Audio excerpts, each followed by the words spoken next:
सी online commerce classes में हार्दिक स्वागत है। जैसा कि हमने भारतीय बैंकिंग का इतिहास अपनी प्रीवियस क्लास में पढ़ लिया था, तो उसमें हमने पढ़ा था कि 1913 और 17 का जो समय था वो बैंकिंग संकट का समय था।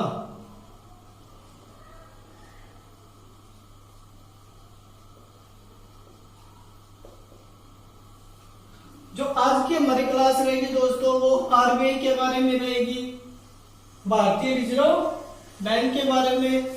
तो सबसे पहले हम पीछे वाली क्लास को रिविजन करें तो उसमें देखा था कि 1913-17 का जो समय था वो बैंकिंग संकट का समय था। 1914-15 में एक आयोग की स्थापना की गई जिसे हम चैम्बरलिन आयोग के नाम से जानते हैं।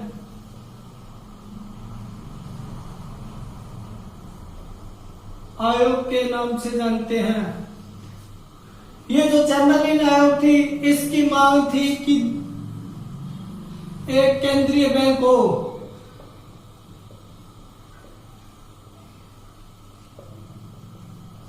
इस जो आयोग थी, उस आयोग की मांग थी कि एक केंद्रीय बैंक हो। तो इस आयोग की मांग के अनुसार 1921 में इंपीरियल बैंक ऑफ इंडिया की स्थापना की गई। बैंक ऑफ इंडिया की स्थापना की गई। ये बैंक है वो तीन बैंकों, बैंक ऑफ बंगाल, बॉम्बे और मद्रास, इन तीनों को जोड़कर इंपीरियल बैंक की स्थापना की गई, जो कि केंद्रीय बैंक का कार्य करेगा। इस आयोग की ये मानकर कि ये जो बैंक है वो केंद्रीय बैंक का कार्य करेगा। 1926-27 में एक आयोग आया जिसे हिल्टन यंग आयोग के नाम से जाना जाता है। इस आयोग की मांग थी वो देश के लिए एक अलग से केंद्रीय बैंक की थी, अलग केंद्रीय बैंक की मांग थी। ये आयोग चाहता था कि देश है उसके लिए एक अलग से केंद्रीय बैंक हो। तो ये आयोग आया 1926-27 में। इस आयोग को हम the royal commission of Indian currency and finance के नाम से जानते हैं। The royal commission of currency and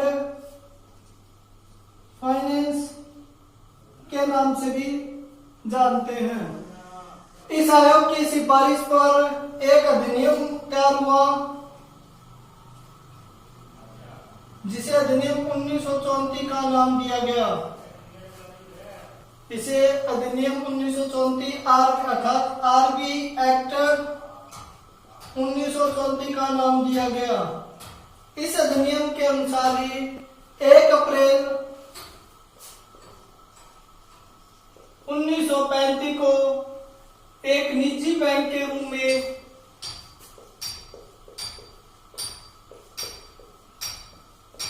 RBI की स्थापना की गई। 1 अप्रैल 1935 को एक निजी बैंक के रूप में आरबीआई की स्थापना की गई, जो यूएसए के जैसे फेडरल बैंक था उसी की तर्ज पर स्थापित किया गया था। यूएसए के फेडरल बैंक की तर्ज पर स्थापित किया गया था। इस बैंक का जो मुख्यालय था वो शुरुआती दौर में कोलकाता में था, परंतु 1937 में इसका मुख्यालय था वो कोलकाता से बंबई को ट्रांसफर कर दिया गया।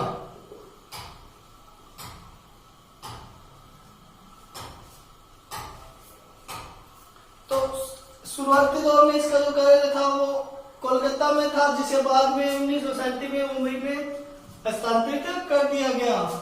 तो इसके जो आरबीआई है उसके जो क्षेत्रीय कार्यालय की अगर हम बात करें तो इसके 4 क्षेत्रीय कार्यालय हैं जो कि मेट्रो सिटी में स्थापित है, जैसे दिल्ली, कलकत्ता,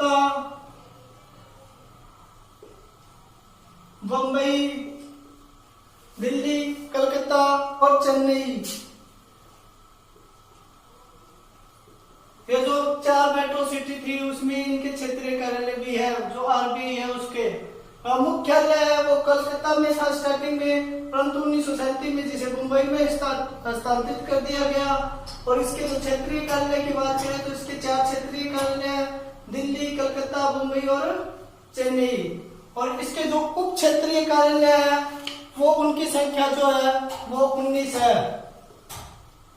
इसके जो उप क्षेत्रीय कार्यालय है वो 19 है। इस बैंक का राष्ट्रीयकरण, आरबीआई का राष्ट्रीयकरण है वो 1 जनवरी 1949 को कर दिया गया। अर्थात पहले ये एक निजी बैंक के रूप में कार्य कर रहा था, परंतु 1 जनवरी 1949 को इसे सार्वजनिक क्षेत्र के रूप में सरकार द्वारा अपना लिया गया।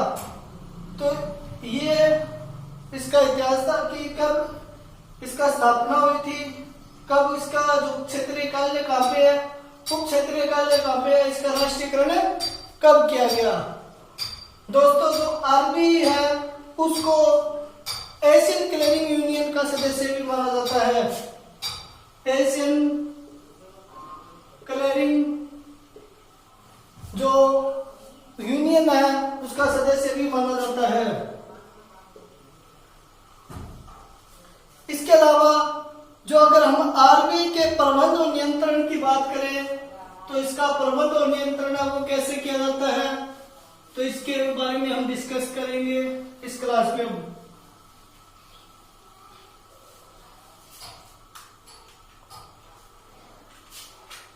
प्रबंध एवं नियंत्रण।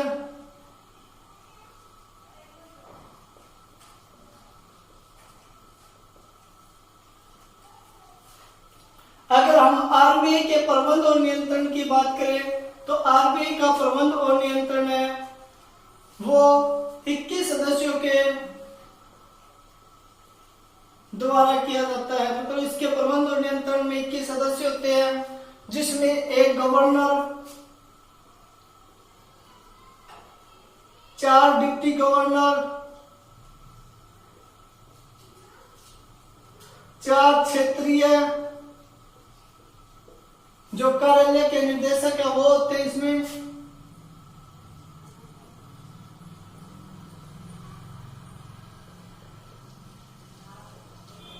और 2 है वो सरकार द्वारा नियुक्त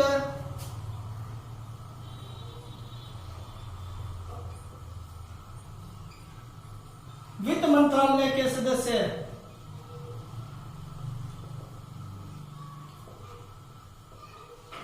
और 10 है वो अन्य सदस्य होते हैं जिसकी नियुक्ति है वो भारत सरकार द्वारा की जाती है।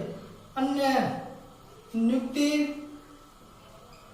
भारत सरकार द्वारा की जाती है। तो अगर आरबीआई के प्रबंध और नियंत्रण की बात करें तो इसमें कितने सदस्य होंगे, इसमें 21 सदस्य होंगे, जिसमें एक गवर्नर होगा, 4 डिप्टी गवर्नर होंगे, 4 क्षेत्रीय कार्यालय के निर्देशक होंगे, 2 सरकार द्वारा नियुक्त वित्त मंत्रालय के सदस्य होंगे और 10 अन्य सदस्य होंगे जिनकी नियुक्ति भारत सरकार द्वारा की जाती है। तो ये हमारे जो आरबीआई का था उसका हमने प्रबंध का जो ढांचा था वो पढ़ लिया। तो अगर हम गवर्नर की बात करें तो गवर्नर की जो नियुक्ति है वो भारत सरकार द्वारा की जाती है, और जो इसके कार्यकाल का समय होता है वो 3 वर्ष तक होता है। वैसे तो इसका कोई समय नहीं है, परंतु इसका नॉर्मली कार्यकाल 3 वर्ष का माना जाता है। इसके अलावा ये जो इसका कार्य है वो संचालन मंडल की अध्यक्षता करना होता है। इसका जो कार्य है वो संचालन मंडल है,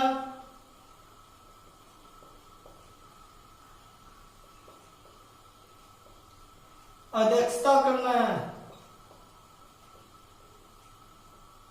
और ये आरबीआई का एक प्रमुख सदस्य है या प्रमुख होता है।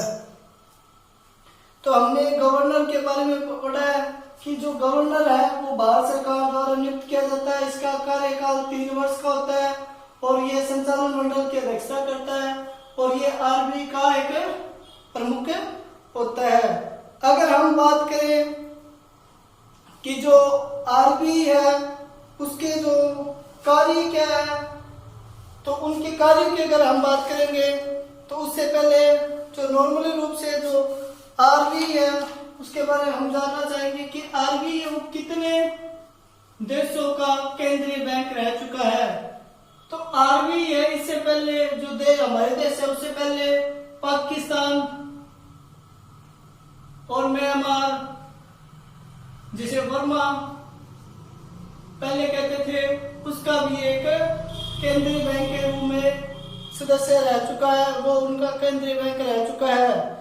जो आरबीआई है वो म्यांमार का जो केंद्रीय बैंक था वो 1947 तक रहा, 1 अप्रैल 1947 तक, और जो पाकिस्तान का जो केंद्रीय बैंक रहा था वो अगस्त 1948 तक रहा था।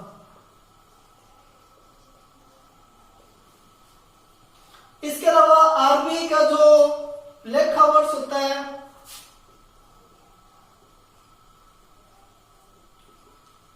जो आरबीआई का जो लेखा वर्ष है वो 1 जुलाई से 30 जून तक का होता है।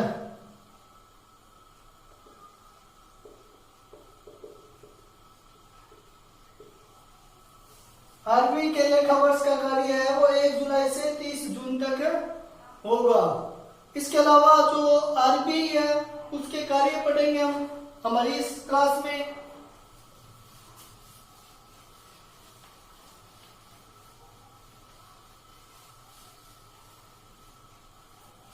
आरबीआई के मुख्य रूप से जो कार्य है वो कौन कौन से है उसके बारे में हम डिस्कस करें। तो आरबीआई का पहला कार्य है नोट जारी करना।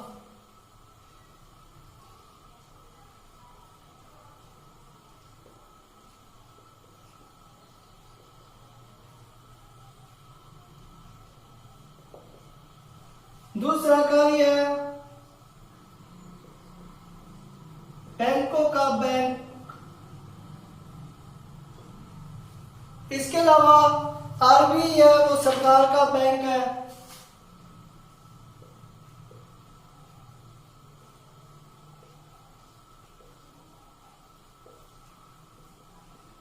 आरबीआई है वो अन्य बैंकों पर नियंत्रण का कार्य भी करता है। आरबीआई है वो अन्य जो दूसरे बैंक है उन पर नियंत्रण का कार्य भी करेगा, अर्थात बैंकों का निरीक्षण का कार्य करेगा, supervision of banks.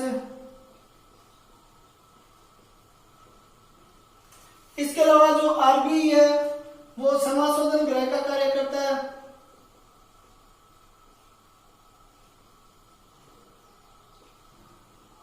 Clearing house का कार्य करेगा। आरबीआई है वो एक क्लियरिंग हाउस का कार्य करता है। इसके अलावा आरबीआई है वो देश के लिए विदेशी मुद्रा का संरक्षण करता है।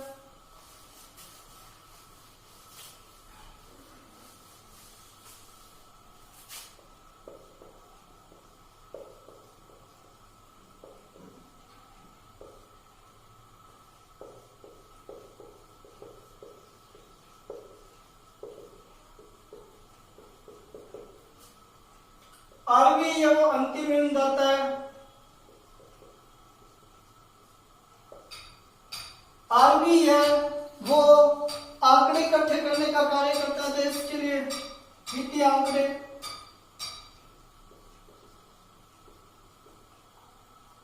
आरबीआई है वो कृषि कार्यों के लिए या अन्य कार्यों के लिए ऋण प्रदान करता है, साथ मुद्रा का निर्माण करता है।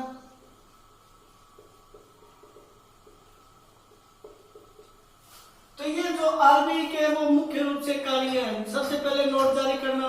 आरबीआई है वो देश के लिए जो मुख्य रूप से नोट है वो जारी करता है।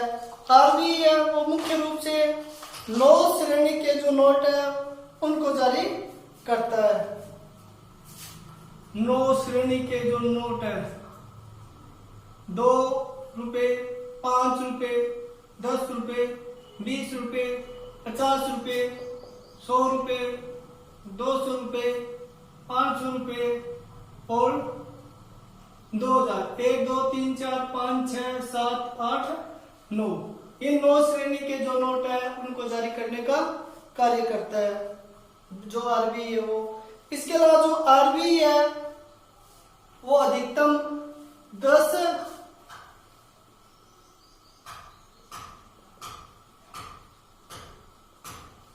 10,000 रुपए तक का नोट जारी कर सकता है। इसके अलावा जो आरबीआई की प्रिंटिंग प्रेस है वो 4 प्रिंटिंग प्रेस है।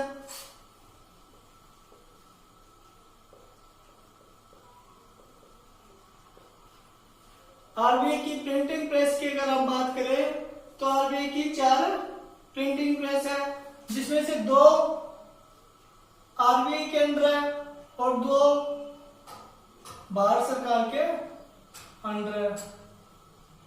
आरबीआई के अंडर 2 है और भारत सरकार के अंडर 2 जो प्रिंटिंग प्रेस है। तो नासिक जो महाराष्ट्र में है, नासिक हो गया एक, तो जो कि किसके अंडर है, नासिक में जो एक प्रिंटिंग प्रेस है वो भारत सरकार के अंडर है जो महाराष्ट्र में है। इसके अलावा देवास है जो एमपी में, वो भारत सरकार के अंडर एक प्रिंटिंग प्रेस है। तो ये जो 2 प्रिंटिंग प्रेस है वो भारत सरकार के अंडर है। इसके अलावा इन जो प्रिंटिंग प्रेस का नाम है वो BRBNMPL है। इसके अलावा जो दोस्तों है आरबीआई की जो प्रिंटिंग प्रेस की बात करें तो आरबीआई की जो प्रिंटिंग प्रेस है वो एक मैसूर में है, एक शाहबोली में है। मैसूर और शाहबोली। मैसूर वाली जो प्रिंटिंग प्रेस है उसको वो मतलब कर्नाटक में रह गया, और शाहबोली की जो प्रिंटिंग प्रेस है वो पश्चिमी बंगाल में है। तो हमने पढ़ा नोट जारी करना। भारत जो आरबीआई बैंक है वो 9 श्रेणी के नोट जारी करता है, अधिकतम 10,000 रुपए के नोट जारी कर सकता है। इसके अलावा जो आरबीआई है जो वर्ष 1957 का एक समझौता हुआ था 1957 में, उसके अकॉर्डिंग अगर नोट जारी करने हैं तो 200 करोड़ रुपए का आरबीआई को 200 करोड़ रुपए का वो है फंड है वो रखना पड़ेगा, जिसमें से 115 करोड़ गोल्ड होगा और 85 करोड़ जो सिक्योरिटी है, प्रतिभूतियां हैं वो रखी जाएगी, उनको रखना पड़ेगा आरबीआई के लिए। तो नोट जारी करने का कार्य है वो आरबीआई का होगा। जो 1 रुपए का सिक्का है, सॉरी 1 रुपए का जो नोट है और जो भी 1 रुपए के जो भी सारे सिक्के हैं या जो भी जितने सिक्के हैं वो भारत सरकार द्वारा जारी किए जाते हैं। जो भी सिक्के हैं वो भारत सरकार द्वारा जारी किए जाएंगे। नोट निर्गमन का ही केवल अधिकार जो आरबीआई है उसके पास है होगा। और जो सिक्के हैं या 1 रुपए का नोट है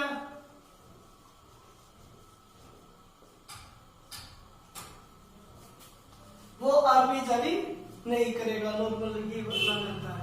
1 रुपए के नोट पे वित्त सचिव के हस्ताक्षर होते हैं, जो वित्त सचिव होता है उसका हस्ताक्षर होंगे। इसके अलावा दोस्तों बैंकों का बैंक है, ये सभी बैंकों का एक बैंक है, सभी बैंकों को ऋण देने का कार्य करता है। सरकार का बैंक है, ये सरकार के लिए भी ऋण देने का कार्य करता है, सरकार की रेवेन्यू का रिकॉर्ड रखता है और जो एक्सपेंस है उनका रिकॉर्ड रखता है, बैंकों का निरीक्षण का कार्य भी करता है। समाज शोधन में एक आपसी बैंक की जो देनदारी है उसका क्लियरिंग का कार्य भी करता है और देश के लिए विदेशी मुद्रा का संरक्षण भी करता है। अंतिम ऋणदाता भी है, आंकड़े इकट्ठे करने का मतलब ये देश के लिए आंकड़े इकट्ठे करता है और सात मुद्रा का निर्माण करने का कार्य भी आरबीआई के द्वारा किया जाता है। तो आरबीआई से रिलेटेड आज की क्लास में हमारा जो टॉपिक है वो इतना ही रहेगा। इसके अलावा दोस्तों एक और पॉइंट, आरबीआई की जो नोट है उसपे 16 या 17 भाषाओं में लिखे होते हैं रुपए जो वर्ड है। थैंक यू दोस्तों, ओके।